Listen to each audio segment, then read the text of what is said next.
Hello everyone, welcome to excellence online academy. हमारी आज की क्लास है ऐसे राइटिंग और हमारा टॉपिक है division of topic with regard to social aspect society. अगर कोई सोसाइटी से रिलेटेड कोई सोशल टॉपिक आ जाता है तो उस पे आपने कैसे ऐसे लिखना है, किस तरह उसको डिवाइड करना है इनटू वेरियस सब टॉपिक्स, ये हम आज देखेंगे।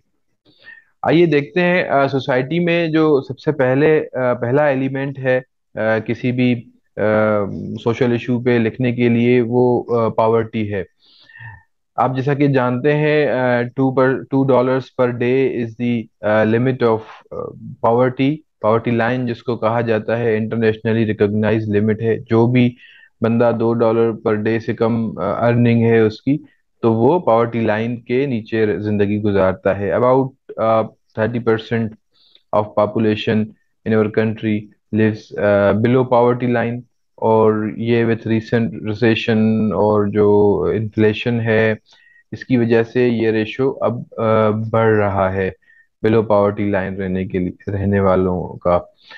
और जो 65% पॉपुलेशन है हमारी that lives on and around this poverty line. $2 per day वाली जो लिमिट है, इसके बिल्कुल अराउंड रहते हैं, जिसको आप कह सकते हैं दैट इज वीक क्लास। जो थोड़ी सी भी अगर इकोनॉमी अप एंड डाउन होती है तो 60% ऑफ पॉपुलेशन हमारी जो है वो अफेक्ट हो जाती है, that lives around that poverty line of $2 per day. इसके बाद जो दूसरा इम्पोर्टेंट एलिमेंट है सोसाइटी में दैट इज एम्प्लॉयमेंट और अनएम्प्लॉयमेंट। एम्प्लॉयमेंट और अनएम्प्लॉयमेंट की वजह से भी बहुत सारे इश्यूज जो हैं वो होते हैं, जिन पे आप ऐसे राइटिंग में जिनको आप लिख सकते हैं। पाकिस्तान एक बहुत बड़ी लेबर फोर्स है, हम इंटरनेशनली भी बहुत बड़ी लेबर फोर्स हैं, but we lack in technical skills.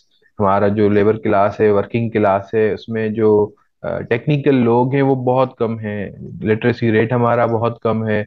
इसके अलावा जो हमारी जो कंप्यूटराइज जो मैकेनिक्स से रिलेटेड, मशीन से रिलेटेड लर्निंग है हमारी लेबर फोर्स की, वो बहुत कम है। तो ये एक इम्पॉर्टेंट फैक्टर है जिस पे आप लिख सकते हैं। तीसरा, क्लास स्ट्रक्चर। क्लास स्ट्रक्चर बहुत इंपॉर्टेंट है किसी भी सोशल टॉपिक पे लिखने के लिए। For example, if you are writing an essay on poverty is root cause of crime, तो उसमें अगर आपकी ये दूसरी या तीसरी आउटलाइन बनती है क्लास स्ट्रक्चर की, तो ये बहुत ज़रूरी है कि आपको अंडरस्टैंडिंग होनी चाहिए कि हमारा क्लास स्ट्रक्चर किस तरह का है। हमारी जो मिडिल क्लास है, अर्बन क्लास है, रूरल क्लास है, उसकी क्या कंपोजिशन है, उसके क्या डायनामिक्स हैं, and how it plays a role in our social development. ठीक है। क्लास स्ट्रक्चर में डिफरेंट क्लासेस आएंगी, middle class, urban, rural, lower middle class, working class, labour class, upper class, elite, governance model. हमारा जो है ये that is all covered in class structure. इसके बाद जो सोशल टॉपिक्स में जो डिवीजन आएगा दैट इज सोशल स्ट्रक्चर या family structure. Family is very important component of society. अगर फैमिली अच्छी है, स्ट्रांग है, एजुकेटेड है, देयर इज एवरी लाइकलीहुड के जो लोग होंगे, जो पॉपुलेशन होगी वो एजुकेटेड होगी, वो वेल मैनर्ड होगी, और इकोनॉमिकली वो वायबल सोसाइटी होगी। तो सोशल स्ट्रक्चर, फैमिली स्ट्रक्चर बहुत इंपॉर्टेंट रोल प्ले करता है। किसी भी सोशल टॉपिक पे ऐसे लिखने की दौरान आपको इस इन लाइंस पे जरूर सोचना चाहिए, आउटलाइंस बनानी चाहिए फैमिली स्ट्रक्चर पे, सोशल स्ट्रक्चर पे। Then culture and language, ethnicity. In countries like Pakistan which is diverse in economic ethnicity, इसमें बहुत ज़रूरी ये कंपोनेंट बनता है कल्चर का, लैंग्वेज का, एथनिसिटी का। लोगों में जो कनेक्टिविटी है, लोगों में जो कम्युनिकेशन है, वो बहुत वाइटल रोल प्ले करते हैं हमारे जैसी डाइवर्स सोसाइटी में, Indian and Pakistani diverse society. इसके बाद crime, law and order situation that is also covered in society. It directly affects economy, directly affects politics, it directly affects education, literacy. बाकी जो भी कंपोनेंट है उन सबको crime and law and order जरूर touch करता है, जरूर अफेक्ट करता है। तो ये भी इम्पोर्टेंट कंपोनेंट है, आपको इस पे भी आउटलाइंस बनानी चाहिए।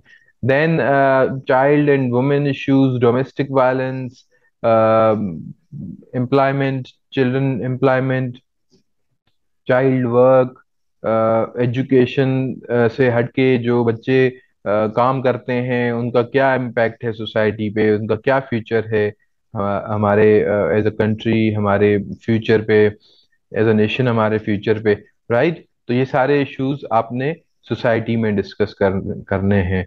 हम अपनी अगली क्लास में देखेंगे कि हम टेक्नोलॉजी एंड साइंस जो है सितंबर अप्रोच में उसको किस तरह डिवाइड करें। Thank you very much for today. See you in my next class.